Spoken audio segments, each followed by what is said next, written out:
I think that if you bought and owned businesses before, that the closing, if your milestone things, closing's a diamond on there, and that diamond just signifies the real work's about to begin.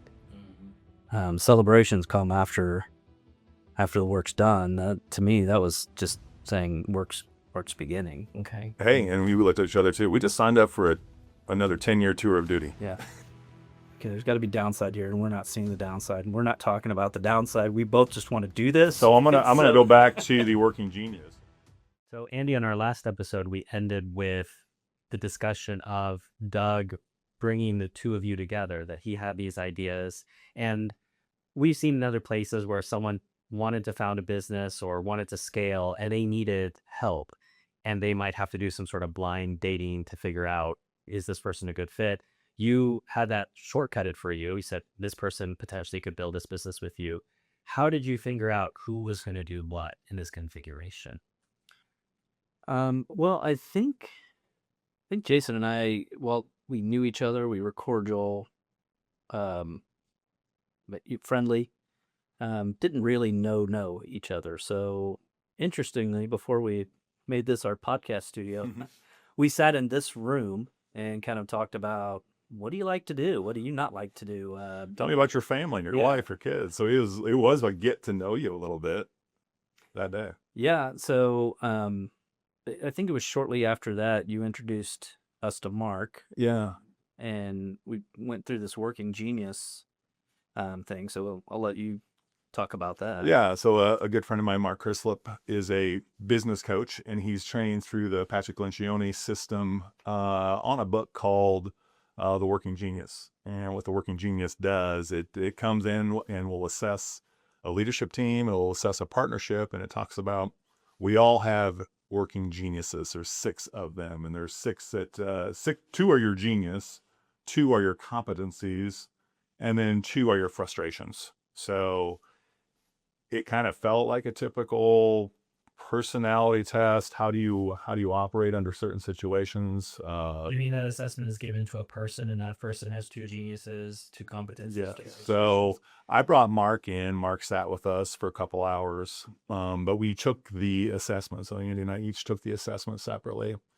The results were fed to Mark. Mark came to us with what our readback looks like, and what it did was really identify both of our strengths and weaknesses, and are we missing anything as a partnership, a leadership team? And what we found was it was really kind of a perfect match, the yin and yang that we've talked about of, my strengths were Andy's competencies, and our weaknesses complementing each other as well. So yeah, it was a great assessment and a tool that we will continue to use. Yeah, I think the main thing that it really highlighted for us was that this was going to have great symmetry, great complementary skills, where I was lacking, Jason was really strong in. And so when you ask, like, how do we decide who's going to do what, it kind of just naturally fit there.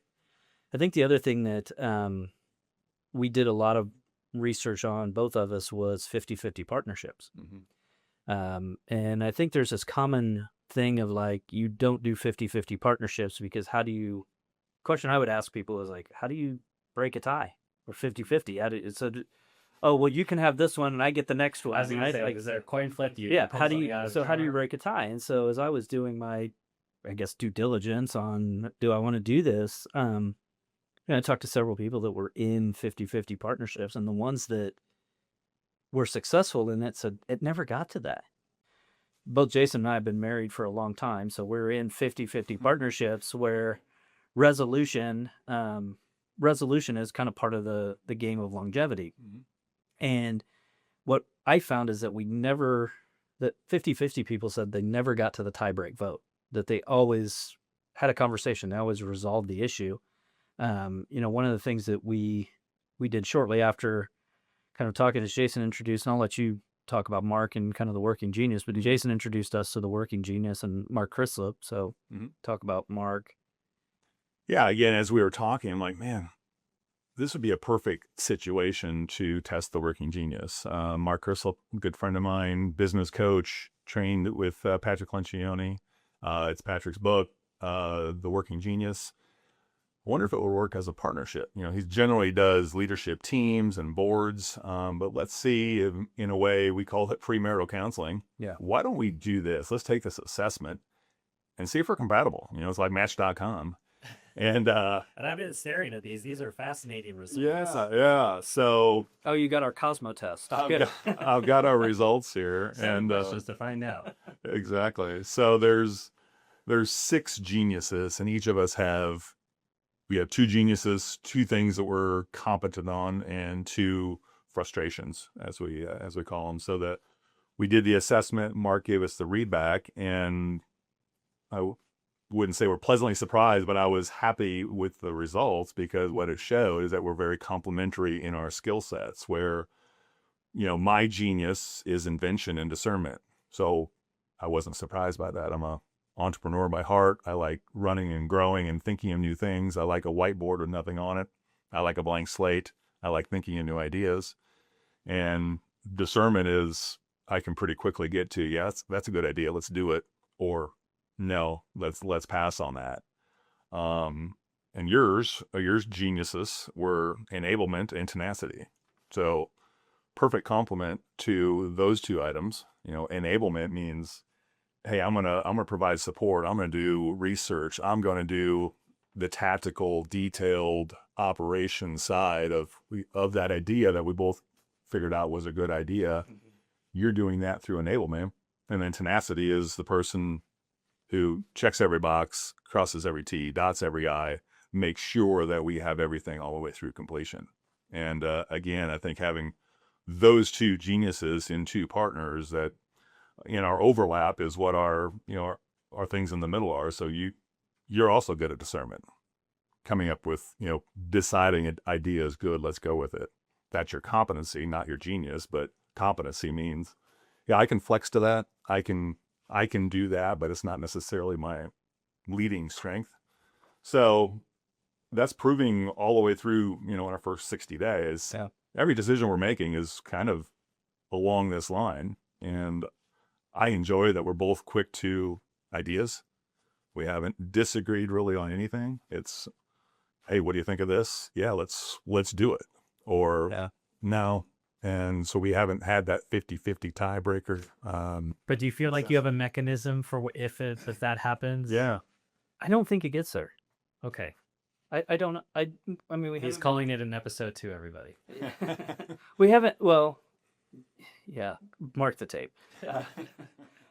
I mean, obviously we're babies in this, as far as from a timeline type thing. So we are in that new phase. But I don't know that we get there, because I think there's a conversation, and we've had. I don't want to say that we have not. I wouldn't classify anything as disagreement, but we've had pretty tough conversations already. Mm-hmm. Especially when it comes to changing the way we're doing things, or things that we've been doing here for 20 years, and it's can be monumental change for the team. And it's like, hey, what if we did this? And you're like, Well, I want to get into that. I want to get So what was the timeline from you? Doug talks to both of you, engages you. You're going to get married now, to the deal. So I want to talk about the deal a little bit. Mm-hmm. So the interesting thing is when I had my lunch with Doug, and he told me what his timeline was. So it was November, and I think he said, I want to be out of here by May. And I remember my initial reaction was like, okay, what's the real date? And then I was like, oh man, he's serious. He's like, this is now. Because we had both had those conversations along the way, and I was kind of under the impression of like, hey, this is going to be this like slow tail of, kind of the model you had talked about, like, hey, I'm going to be 100. Now I'm 50. You guys are 25, and then over time, we're going to do this together for a while. 100. You guys are going to be 50-50. I'm going to be nothing. Did you think that too, Jason? I thought there was going to be a tail, or not a tail, but I thought there was going to be a slow. But this probably plays into my personality as well. So we had lunch in November. Doug says May. I'm thinking, why wait so long? well, let's go. I'm ready. I came to this. I was born. I see the yin and yang on Yeah. I was born ready. We don't need 5 months to close it. Why would just do it for the new year? Yeah, we get this done, but well, So then I started throwing out dates. Well, how about March 31st? I think we can do this in 90 days. And there's a nice break there. It's a quarter break. And we're doing a team or our outing to Mexico. Our annual company trip was in April. That might be a good time to celebrate things. So maybe I accelerated the time a little bit. So we landed on March 31st, and I do recall that for the kind of the middle of February to March, you and I were just like, okay. I'll tell some funny stories. There were some interesting. So him and I obviously knew, and there would be times where we'd go to each other's office, and I'm like, why is he doing that? Like, so we have our end of year celebration, and he's talking about this next year and this and this, and I was like, man, like this is. He was talking about a whole PR plan that we're going to start to implement, and we're like, hey, time out. We're going to be running the thing by that time, but okay, Yeah. we'll go along with it. Yeah, I mean, So no one else knows? No, no. that was. I mean, this is a classic thing we preach at Apex: confidentiality kills sales rights. Right. Yeah, I mean, we hadn't gotten. It's kind of the typical Apex timeline of like you really don't. Once the APA is agreed upon, that's where you're really kind of in the. I think once the APA is agreed upon, you're pretty much in the clear. And for those who don't know, what's an APA? Asset purchase agreement, the document that will transfer ownership from, in this case, Doug to Jason and I. The details of the transaction. Yeah, and so, so that timeline, as far as due diligence, I don't think we would be a great case study on due diligence. I think, or maybe we are, but if you're working in the place, you kind of know what's going on, right? Like in relation to your own deals, but you weren't necessarily in the weeds on your colleagues' deals potentially. But by the nature of the work we do, we know. So I mean, like, if we can maybe leave this or cut it, I don't know if I care, but I know for myself, like starting in January, I was looking at the offer sheet, and I was looking at things like, hey, you think we could slow that one down? Like, let's push that one back into April. Like, and funny enough, Doug got a massive present on his way out. Ryan closed a big deal on March 31st. And I remember joking with Jason because he has a good relationship with the banker. I'm like, that guy couldn't find a piece of paper that just disappeared. He couldn't find something. It's like, oh, hey guys, actually, you know what? April 2nd. My dog's cat got sick, and we're gonna have to push this back 3 days. Like we couldn't get there. But no, it was I guess from a timing standpoint, I don't know what we want to get into as far as like. Yeah, operationally, we had a good handle on the business. So we were in it. We understand it. We know the deals that are happening. We knew the pipeline. It was enlightening to see the financials. That was something we'd never been privy to. So Doug was, would show us. So what were you doing between November and March? Do you have days? So today we're going to do a transition ownership day. So we're going to go through stuff. Yeah. So the interesting thing is like he did roll it out. Certain people knew at different times. Christy's our office manager, and she's predates Doug. Yeah, I think Christy predates Doug here. I think she was actually the manager or the office manager with the old owner. Yeah, and so they've grown up together, right? Like he's seen life events. It was kind of a father-daughter relationship in many ways, and so he brought her in on it early. It was an emotional thing, not necessarily like, oh my God, I can't believe it's those two, but I think all of the emotions that people have had have been around like. Doug has been such a presence in their life. And so what does that look like now going forward with Doug maybe not being that presence? And, I think going back to our first episode where Valerie and Debbie, slightly younger than Doug, I think they, in their heart, knew I'm not going to make it. Like, we're not all walking out the door at the same time. Like, our timelines are going to be different. So he brought Christy in relatively early because something that we later found out is like she did all of the accounting on a daily and monthly basis, and she was the one creating the P&Ls and the balance sheets Mhm. and all the reports. Those all rolled through her. So he was relying on her to produce some of the, hey man, can we see a monthly P&L? Mhm. Thanks for your cash flow sheet that you did. We'd like to now, go through and do our own pro forma. And, Jason and I, like every other business owner that goes through Had here, different reports that you like. yeah, Mhm. we wanted a monthly P&L. Like, let's see what this thing looks like. And like for us, with the type of business that we do, where your revenue is dependent on closing businesses. Like, this isn't my smoothie business where you got people coming in every day and you're making revenue every day. It can be Like, pretty lumpy. yeah, There could be a month where there's no closings. There's no revenue that month, but we have expenses. So we're trying to figure out cash flow and projections and figuring out where things will land. So yeah. The biggest thing we wanted to get our arms around financially of the business, again, like we talked about, we knew operationally. Biggest thing we wanted to get around was like, what are our fixed costs? What are the thing? Okay, rent's this much, and and there's all these other like um little $5, $50 subscriptions on who's these people again? Like, Mhm. that you kind of look into. And then one of the consulting roles that I had was spend analytics. And so I went through and kind of turned the P&L sideways. Okay, why are we spending money with this particular supplier? Why do we have 4 suppliers that are doing this? Type of things. And so, we kind of looked at it as far as like, again, new buyers coming in. Old buyers got cash flow up here. We have 2 of us. We have debt service. So like what he was making is not what we're making. So, we're looking at what are some operational improvements we can make? What are some financial improvements that we can make? Are there areas where we can actually reduce our expenses that are no longer necessary? And I think we'll get into maybe in another episode, the technology and the systems and the processes um, that we wanted to put in the first 60 days. And a lot of those were, can we do it better, faster, cheaper? All of those things. So, I mean, the three of you, you and Doug were working here. Were you doing any off-campus stuff? Were you meeting each other on weekends? And That got to be interesting too. We tried to, eliminate as much as possible, closed door meetings inside the office. And then now that Christy's under the tent, now the 3 of us started meeting occasionally in a conference room, and you get people walking by, it's like, why are the 3 of them meeting? And we made up stories about, oh, we're working on a marketing plan, or we're working on a deal. Well, so one of the, cut it if you want. One of the big things that our initial cuts was a Zoom info subscription.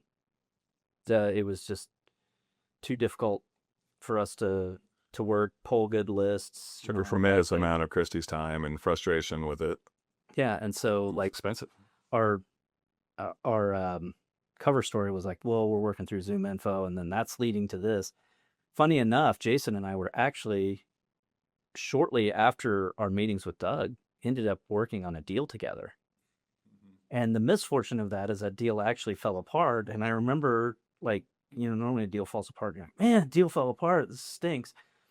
I remember going, dang, man, that was our cover story. Like, with us working a deal together. Oh, well, it was like for Andy and Jason to talk about something and, 2 brokers to go meet and sit down in a conference room. Really not that big of a deal. Oh, they're just talking about the whatever deal. It was when we started bringing Christy in that it was like, okay, this is starting to gather attention. And like, I think we tried on our building, they've got like a common floor that any tenant can use for a meeting. You just have to book this conference room. I think we tried a couple times to do that. And then the biggest pattern interrupt was that I started coming in on Fridays. The office is kind of bare on Fridays, but there's still a few people here. And then it was like, why are you here on Fridays? Yeah. So, those were kind of some of the funny things about us. But like for us to meet, we were able to do it here during business hours. No big deal. But it was when we brought Christy in that we kind of had to be creative or try to figure out like, when's the time for us to meet? And it doesn't. And had your families met each other prior to this? No. But we did a dinner. We brought our wives together and had a nice dinner, and again, They've got to get along. I mean, Yeah, that's again, that's part it's of a the family diligence. decision. And even so, I think Jason was talking about a lot of the similarities we have. Both our wives are teachers. We both have daughters. So immediately had connections that we can talk about, and so that was good. And I've been involved in partnerships before as well, and a couple of them didn't end well.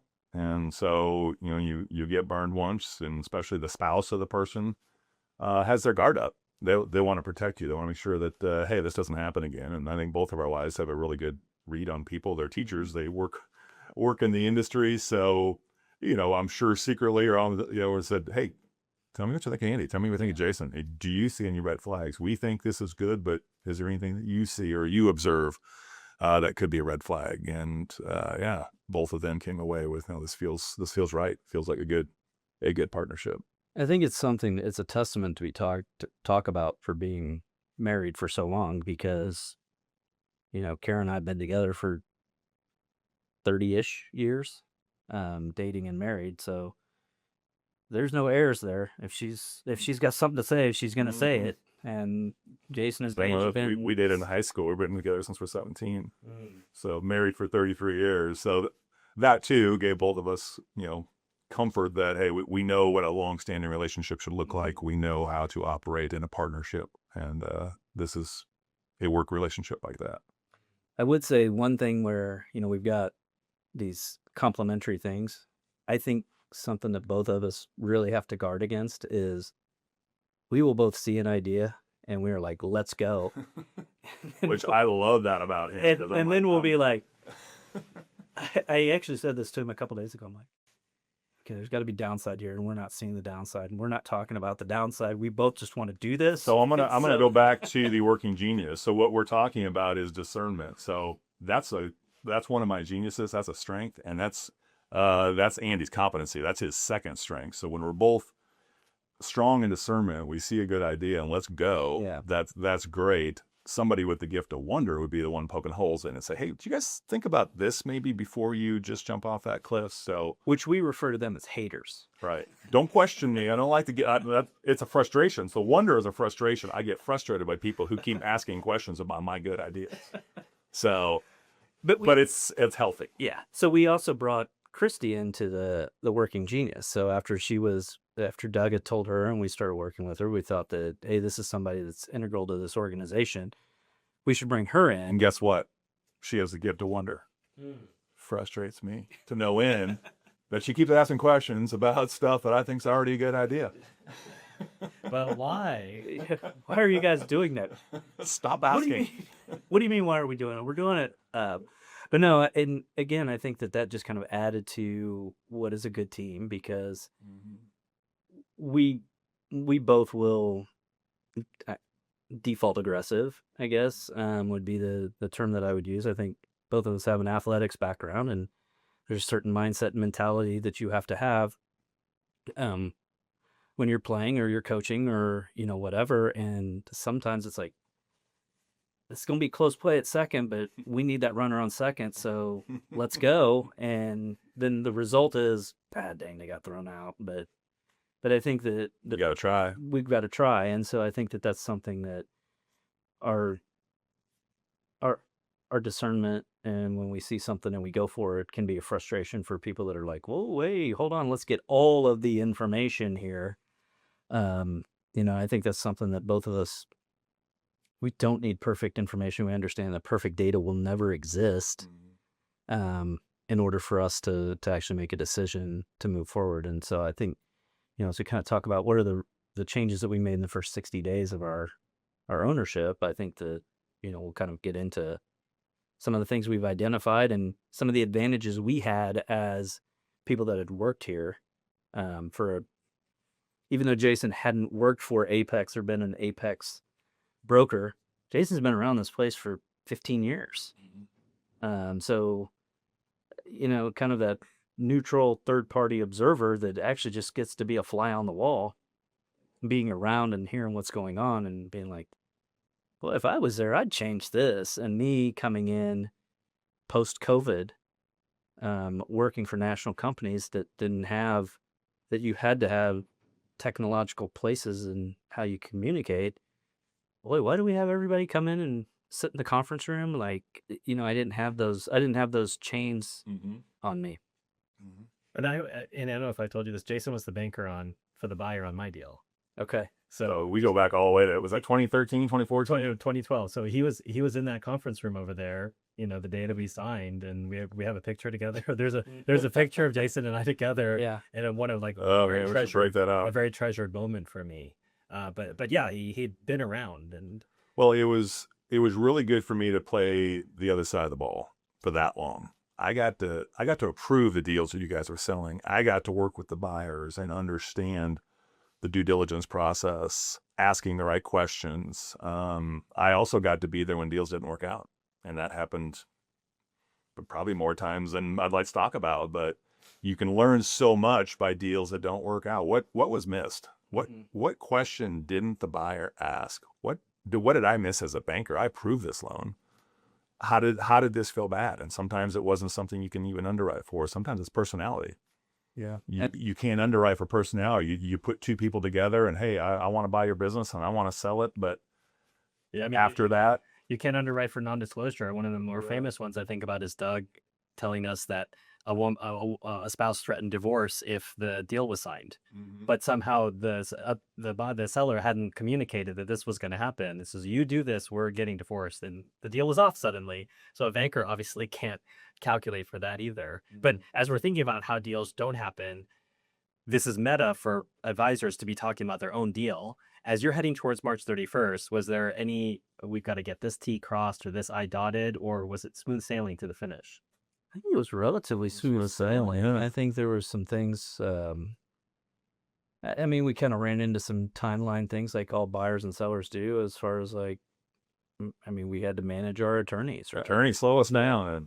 So I think that was there was that, and then it is kind of weird having to have life insurance on somebody that is not your spouse. So first for me, having Jason having Key life man insurance on me, and so I think that kind of took us a little bit longer than we had anticipated. Wasn't anything we're like, whoa, I'm not doing this deal until I'm insured here. Operating agreement, I feel like we were pretty lockstepped in on kind of what that needed to look like and contain. I can't think of anything. And I think the deal really was accelerated too, and a testament to Doug. He made us an offer. In many ways, we responded with thank you. It was generous. It wasn't something there was a negotiation back and forth on. We just felt good from the beginning. Doug felt good. And so that really condensed, I think, a lot of the diligence. Doug just skipped to the end and says, "Give me your best offer," and he read with it. Right? I was like, "I'm going to give you the best offer. You're not going to push. Here's your best offer." Yeah, that is our best offer. It's best and final, as a matter of fact. So I know you're under an NDA, so we can't get too much into the weeds. But I think you talked about it offline, where you said part of it is that this feels like a family deal in the, he talked to you and he talked to you, and I think you two should work together. And the process felt organic in a way. And Jason had his own story of, how he wanted to potentially, be involved earlier than Andy. And the way it came together, it's really beautiful to have this, as you said, Doug making your best stuff. Well, and this maybe this is just part of our next episode, but over the past couple of weeks, I've seen Doug like taking files and throwing them away, and and kind of doing things like that after we're nearing the end of the transition. And I think for Jason and I, we wanted him around for a while, but there was a couple of weeks there right after closing that his presence actually was kind of weird to have him here. And then as that we got kind of past that awkwardness, I've seen him throwing files and things away, and it's every time I see him, it's sad to see him doing that, because I know that we want him around as much as he wants to be here. But he sold us his business to retire, and he sold us his business to travel and spend more time with Pam and the grandkids and the kids, and and things like that. And so we know that All those things we always tell other people when they're doing their deals. He's yeah, to finally he's experience that. yeah, he's doing Mhm. it, but it's like to me it was just this reality of a moment when he was carrying a box. I was like, "What are you doing?" He's like, "Oh, just getting rid of old files." I was like, "Man, this is real." Like, Finality, yeah. yeah. I think one of the first things that he did, I think, was a great step. That was right after the transaction. He moved out of his office. He's had that corner office for as long as we've been here. 18 years, and everyone knew it's Doug's office. And he just personally and mentally just needed to. I need to move out of this so that I am no longer the owner and president. And he just moved down the hall to an open area. But that too was the first step of, okay, we're really doing this.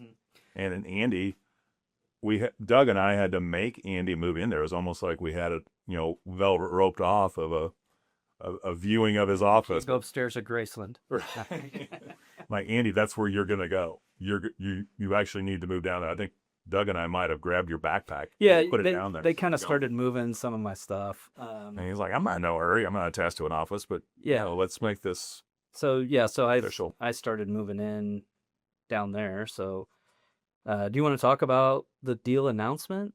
You want to kind of get into? So we kind of got to March 31st. Do we want to just talk about the deal announcement and kind of what those? Yeah, how do you roll something out like this to a company? And I've been involved with those before, and bank buyouts, and the day of an acquisition and the day that it's announced can be all kinds of emotions: happy, sad, angry, shock. So again, I've experienced that before on the other side. I've experienced it before where I was part of a leadership team, where I was brought under the tent, and it was my job the day of the acquisition announcement that my team looked at me and I'm smiling and we're all singing the company song and saying, this is going to be great. And 1 + 1 is going to equal 3 now because we got a better partner, and all the things that we used to say corporately. We're preparing for ourselves. And we did bring a few people in just to have a conversation. Doug felt he wanted to tell a few of the key folks that when it was announced, it helped soften the blow, if you will. But we did it on a Tuesday morning. We always do a 9:30. We have been doing a 9:30 sales meeting every Tuesday, and we decided to order in breakfast. And Doug just announced that several weeks before, hey, we're going to do a breakfast on March 31st, end of the quarter. To celebrate Ryan's deal.